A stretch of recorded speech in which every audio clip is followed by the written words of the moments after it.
It was just the bakery. It was just the bakery. Yeah. In 2011 for 10 years. Okay. And then we added on slowly. That's kind of when I brought him into the mess. And I was like, do you want me to tell you the story? Uh-huh. Okay. Okay, how serious are we? No. Come on. I was sort of like painting this little space out here for like a merchandise area. And I was kind of like dawned on me that like, I just want to keep going. I want that kitchen space as well.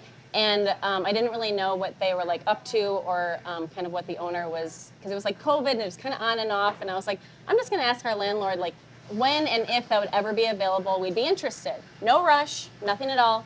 So I went home and I was like, I feel like we got to like open up a sandwich shop. We have the bread, we have half of the product, we just need the fixins, not hard. We're doing it here, like we can keep it all in the same spot, no big deal. And he was like, you're crazy.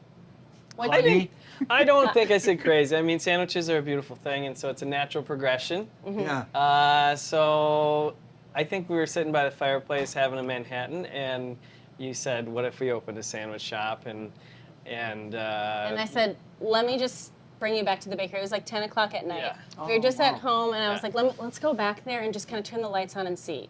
So we were standing in what was our like rented space, and we turned on our lights, and I'm like, this could go here, this could do, and he was like, I see it. So we went back home, finished our Manhattans, wrote the menu that night.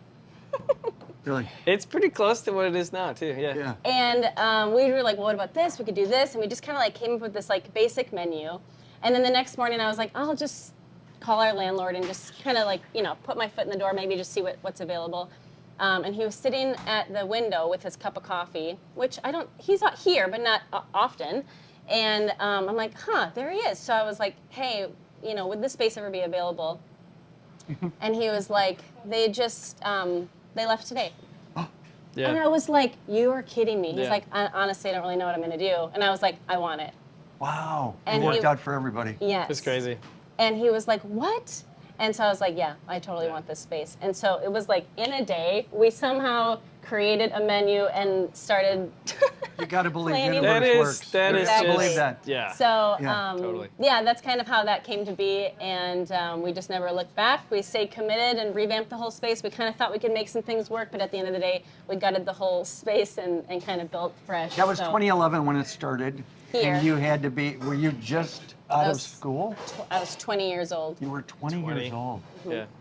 I went off to do another job, and then she says, I'm going to start a bakery, and I went, okay. Here we go. And I was like, are you Here we moving go. back? Because I'm going to be here. Yeah. We're staying. We've started something. Yeah. Mhm. Yeah. Point's Yeah. been really great. Because you went to university here. Yeah. And did you know this community before you went to school here? No, not really. My No. sister went to school here, and so I just followed her footsteps and then met him along the way and realized that we grew up 15 minutes apart from each other. And Near Fond du Lac, Wisconsin. Yeah. Right? What That's communities? Campbellsport, Campbellsport, which is a Elmira. community of how many? 1,057. Oh, yeah. And you're from where? Lamira. Lamira, which is a community of. When I left, it was 2,222, which I thought was a nice number. Campbellsport has to be more than 1,000. Okay, cut. It's been a joy. Yeah. Congratulations. Thank really you. good job. Appreciate Thanks it. so much. Yeah. Thanks for coming in. Uh-oh. 250. It's actually 3. So just know that you have to bring an extra 2 quarters. Or put it on his tab. Yeah, we used to do IOUs. We did. Yeah. We used to do IOUs. First couple we years. only took cash. And people would be like, I don't have cash. I'm like, I'll write you an IOU. We had a little clip. It's actually that same clip on the wall there. Yeah. And we would put their name, and then they'd be like, I'm Thing here to for a pay my couple years, IOU. yeah. Did anyone not show up? And it's fine. No, it did pretty good. Yeah, I remember. still up there? I remember. They're still up there. Let's go. Then she looked at camera. I know. Just kidding.